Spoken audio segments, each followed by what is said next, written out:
দেখো আমার গোপু সোনাকে নিয়ে ঘুরতে আসলে সবাই কি করে, আসলে পাশেই আমাদের একটা এখানে রাধা গোবিন্দের মন্দির আছে, তো সেখানে এসেছিলাম। এসেই সবাই তো তাকে নিয়ে এত কোলে নিয়ে এত আদর করছিল। আর এই মন্দিরের পুরোহিত বলল যে গোপু সোনাকে একটু পুজো দিয়ে দেবে। তো দেখো গোপু সোনাকে পুজো দিচ্ছে, খুব ভালো লাগছে। এই মন্দিরটা কিন্তু খুব ভালো।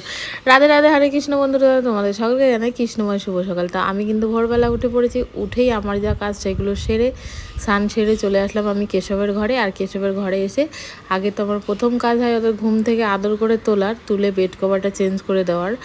আসলে আজকে যখন ওদের আদর করে ঘুম থেকে তুলছিলাম তখন ওই ভিডিওটা নেওয়া হয়নি। তো দেখো এবার ওকে স্নান করাবো। স্নান করার জন্য একটু ফুল দিয়ে সাজিয়ে দিয়েছি। সে তো স্নান করতে খুব ভালোবাসে, সে তো তোমরা সবাই জানো।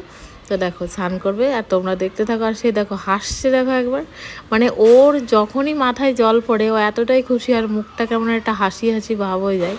পারলে ও নিজেই জল ছিটিয়ে গায়ে নেয়, এরকম অবস্থা। আমার খুব ভালো লাগে ওকে স্নান করাতে, ওকে নিজে হাতে রান্না করে খাওয়াতে, আর ওর যত্ন নিতে আমার খুব ভালো লাগে। মনে হয় সারাক্ষণ ওকে নিয়ে বিজি থাকি, কিন্তু সারাক্ষণই ওকে নিয়ে বিজি থাকলে তো হয় না, সংসারে আরও অনেক কাজ আছে, তো সেগুলোকেও করতে হয়। সেগুলোর মাঝেও আমি, আর এইদিকে দেখো গোপু সোনা কিন্তু আজকে নতুন বালা পড়বে, ওর পায়ের নুপুর আর ওর গলার হারটা, তো সেইগুলোকে পরিয়ে দিয়েছি। দেখো কি সুন্দর লাগছে। আর এই যে নুপুরটা দেখো, নুপুরটাও কিন্তু খুব সুন্দর হয়েছে, আর ঝুমুর ঝুমুর করে বাজছে, খুব ভালো লাগছে। এইগুলো ওকে নতুন করে দেওয়া হয়েছে পুজোর মধ্যে, তো সেই ভিডিওটা তোমাদের সাথে শেয়ার করা হয়নি, তো সেটাকেই শেয়ার করে দিলাম।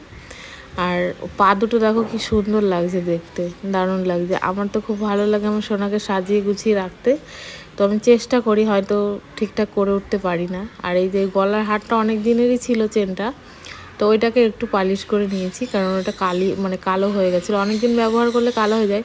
আর দেখো আমার একটা খুব বড় স্বপ্ন আছে, সেটা হচ্ছে ওর কানেরগুলো আমি একটু সোনার বানাবো। এগুলো সিটি গোল্ডের। আর এই যে কোমরে হয় না বাচ্চাদের যে পরানো থাকে মাজার, মানে কোমরের কি বলে, কোমর বন্ধনী নাকি, ওইটা দেখবে বাচ্চারা পরে, তো ওইটার আমার খুব শখ ওকে বানিয়ে দেওয়ার।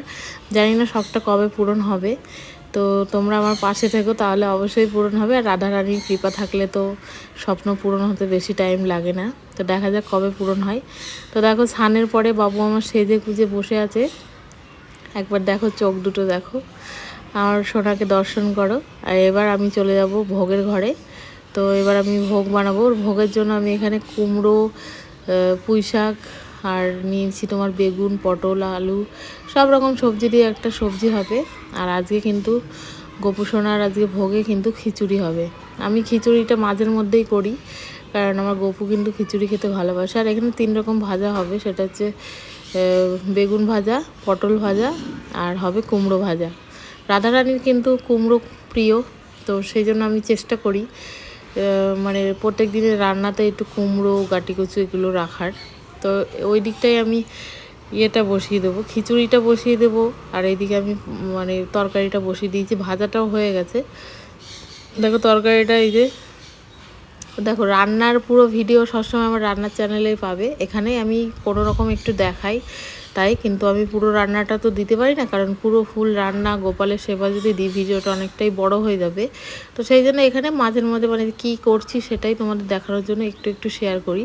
আর তোমরা আমার রান্নার চ্যানেলটাকে ফলো করে আমার পাশে অবশ্যই থাকতে পারো। আর তোমরা কিন্তু ওই ফুল রান্নার রেসিপিটা আমার রান্নার চ্যানেলে পেয়ে যাবে। আর আমার ওই চ্যানেলে শুধু রান্না না, আমার খাবার ভিডিও আমি ওই চ্যানেলে শেয়ার করি।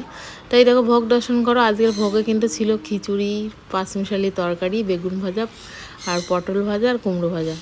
তা তোমরা দর্শন করো, আমি কিন্তু এবার পুজোয় বসবো। আর এই দেখো বিকেলবেলায় সে ঘুরু ঘুরু করতে বেরিয়েছে। আর ঘুরু ঘুরু করতে বেরিয়েছে আমাদের পাশে একটা মন্দির আছে, সেই মন্দিরে। এখানে যেই এনেছি সবাই বলে আমাকে একটু দাও না, ও বলে আমাকে একটু দাও না, সবাই ওকে নিয়ে মানে কাড়াকাড়ি করছে, মানে কে কখন নেবে, কে কতক্ষণ নিয়ে থাকবে, এটা নিয়েই সারাক্ষণ সব ব্যস্ত। আর এই মন্দিরের পুরোহিত মশাই বলল যে গোপু সোনাকে একটু পুজো দেবে, তো সেই জন্য দেখো পুরোহিত মশাই মানে মন্দিরের ভেতরে নিয়ে গেছে গোপু সোনাকে, এবার পুজো দেবে। আর রাধা মাধবের দেখো মানে বিগ্রহটা এত সুন্দর না, মানে তুমি যদি মানে সামনে থেকে এই রাধা গোবিন্দর বিগ্রহটা দর্শন করো, তাহলে মনে হবে যে তোমার দিকে স্বয়ং রাধা গোবিন্দ তাকিয়ে আছে। মানে এইরকম অনুভূতি একটা আমার হচ্ছিল। আর আমি এই মন্দিরটায় গেলে আমি খুব শান্তি পাই। মাঝের মধ্যে গোপু সোনাকে নিয়ে আমি এখানে যাই। তুমি একবার দেখো শ্রীকৃষ্ণর হাসিটা আর রাধারানীর হাসিটা একবার দেখো, খুব ভালো লাগছিল সত্যি। আর এই দেখো গোপু সোনাকে পুজো করছে। তো দেখো ভিডিওটা আমি এখানেই শেষ করব। দেখা হচ্ছে পরের কোনো একটা ভিডিওতে। আর চ্যানেলটাকে সাবস্ক্রাইব করে পাশে থাকো। আজকের মতো টাটা।